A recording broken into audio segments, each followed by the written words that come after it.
Welcome back to the Maven Show. This is Rohit Arora, the founder and CEO of Mavenwit. Today we have Ben from Lose.com. So he is the director of partnerships at Lose.com, and he's been into the SaaS industry from last couple of many years now.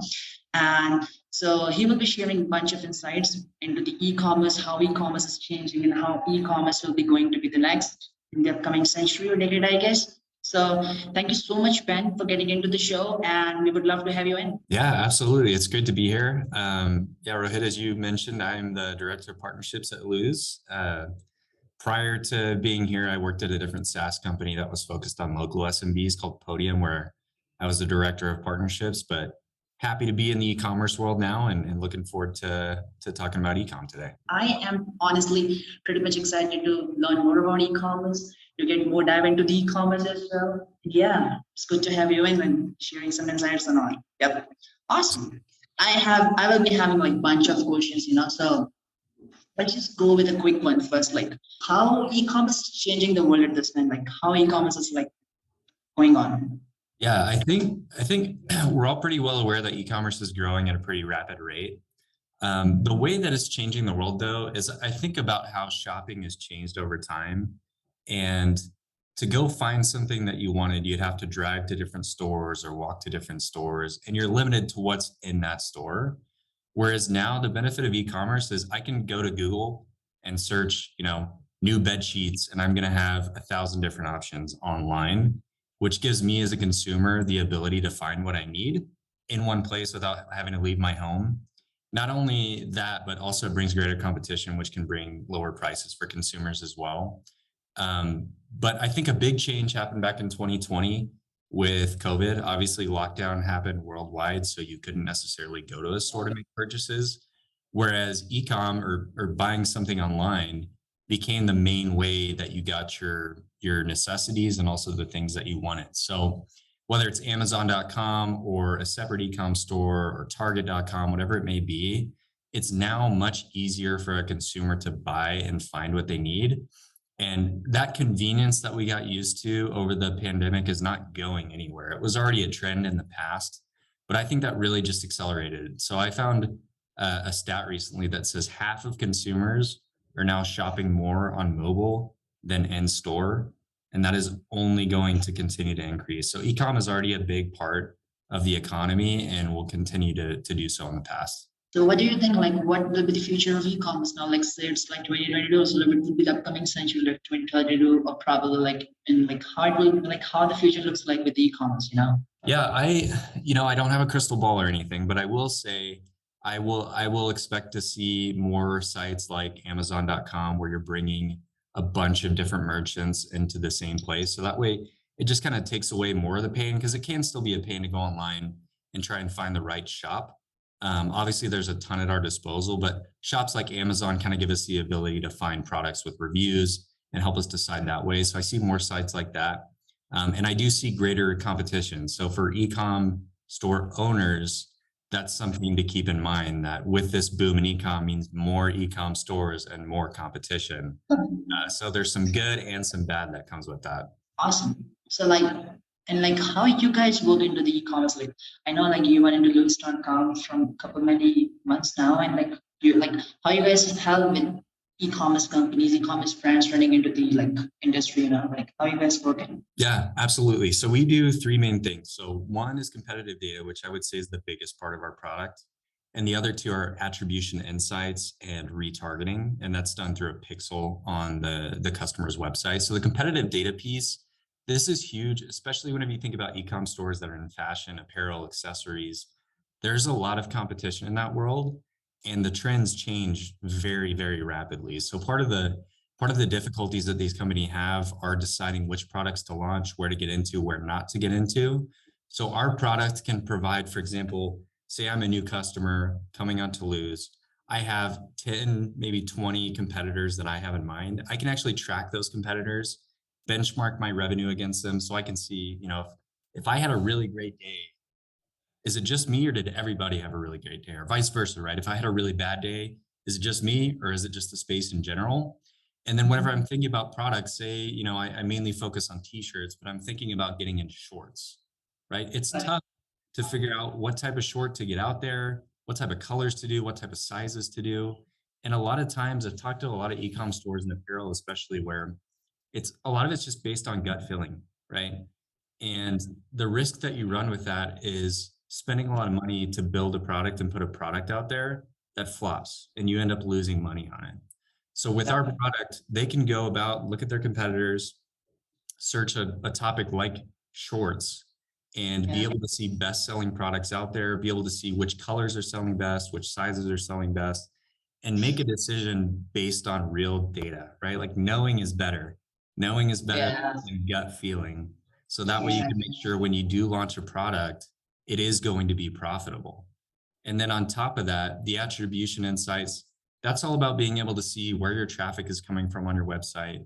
How well are your campaigns working on Klaviyo, on Facebook, on Instagram, so on and so forth, to make sure that you're maximizing your ROI. And then retargeting, same thing. Like I can see, say 50 people have looked at this specific product 3 times or more and haven't bought, and being able to build a campaign based off of that, right? So it's just, once again, we're aggregating all this data, both external and internal, to make it easier for e-com shops to make data-based decisions. So that's what we do, and that's how we help e-com companies.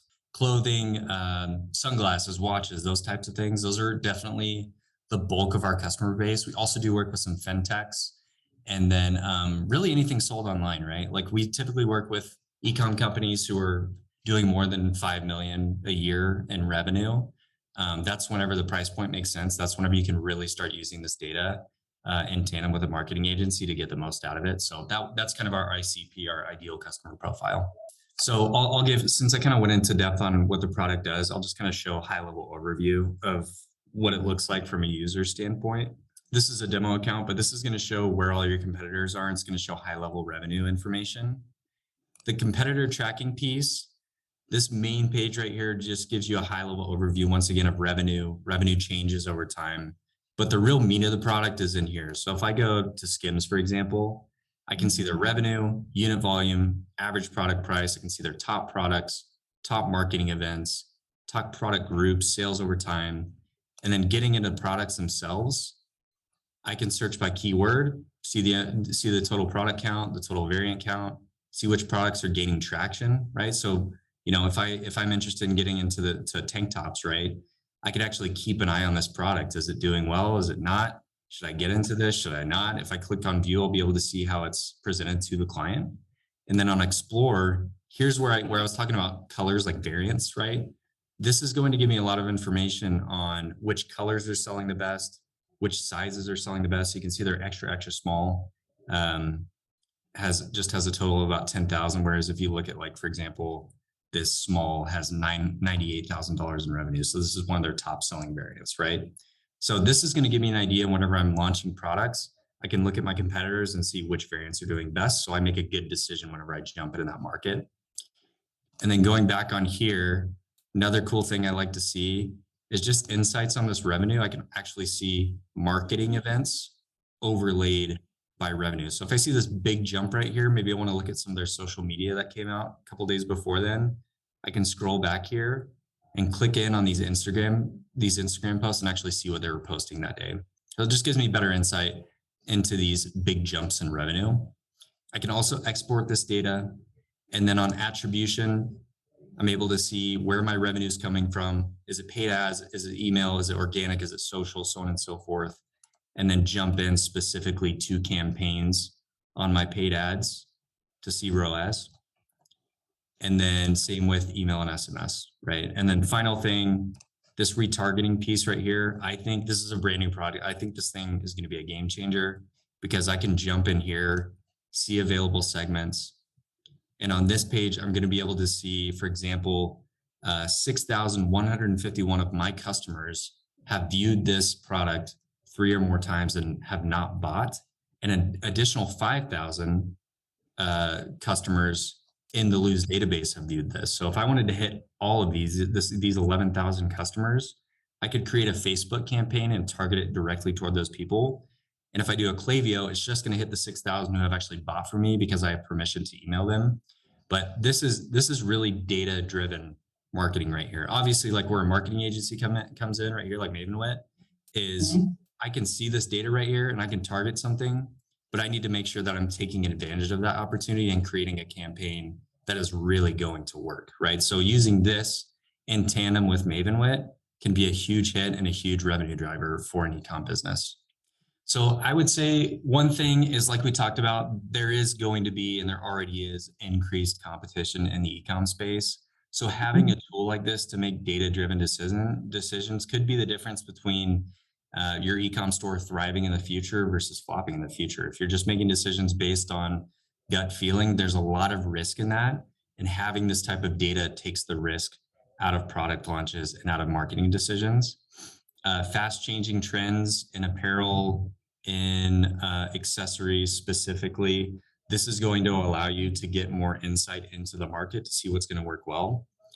Data is king already. It's going to continue to be king in the future. So having this type of data at your disposal is extremely important. And then finally, profit maximization, right? Making sure your marketing dollars are being used the right way. Making sure that you're launching the right products, and then cost minimization. I've talked to some e-com companies that have lost hundreds of thousands of dollars by launching a product that didn't hit in the market. A few of our customers, after they started using Lose and used that data to launch a product, had their best selling product. So really what it comes down to is profit maximization and minimizing your cost and minimizing your risks when it comes to product launches. Got it. I think this will be 100% useful for all the e-commerce brands which we guys are working for possibly, and whatever will be coming in future, and like all for all the e-commerce brands, people are launching a new product.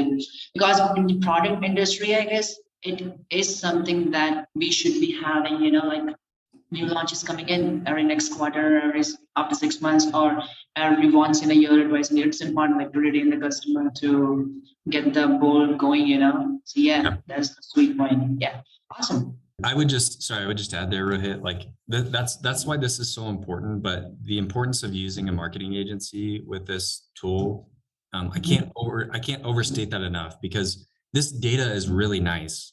Like, it's very useful, but you have to know how to use it.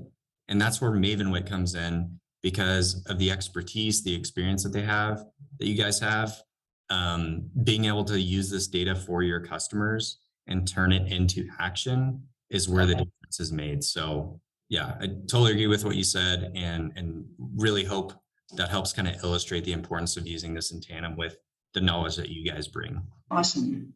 So like, I guess like this would be 100% beneficial. And like, what do you think? Like, do you want to add some sort of tips for the audience? Like any sort of tips you must be having before launching a product, or you want to recommend your product to the interested customers we may be having, with the audience which we will be have like who just want to test out the Lose.com for their brand, or just want to reach out you guys. Like, so how would these guys found you? And yeah, I would say, so the website is www.tryluz.com. That's TRYLUZ.com.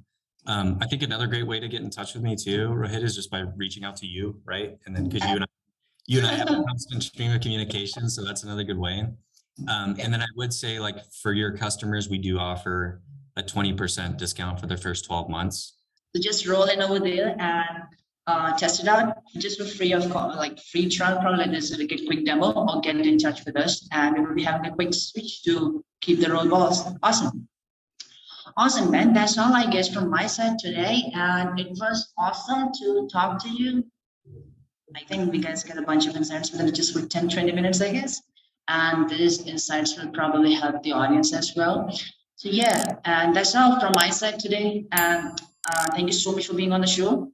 We would love to invite you probably on the next possibly season. If there will be something coming into the e-commerce, we will be having a bunch of stuff.